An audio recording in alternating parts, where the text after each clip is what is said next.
A formula triangle looks something like this. It's a triangle that's divided into three different portions, one on the top and two on the bottom. What you're going to do is take your original formula, in this case we'll stick with the speed formula, which is speed represented by the v is equal to the distance divided by the time. So what you do is you take your different variables and you put those into the triangle. So you keep the variables that are on the bottom or all by themselves, in this case the speed v and the time t, and you put those on the bottom.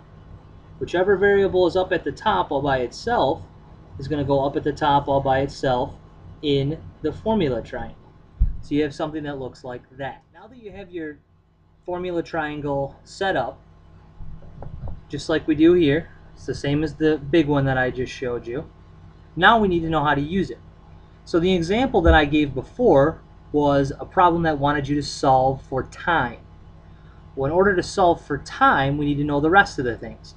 So let's just say, for example, the object that we're trying to work with traveled at 10 meters per second, and it traveled a distance of 5 meters. That'll make that math a little bit easier for me. So the way that you use this formula triangle is you determine what variable you're trying to solve for, and then you cover that variable up.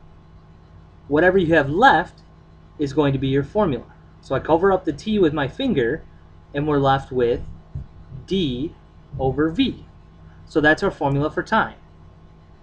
T is equal to d over v.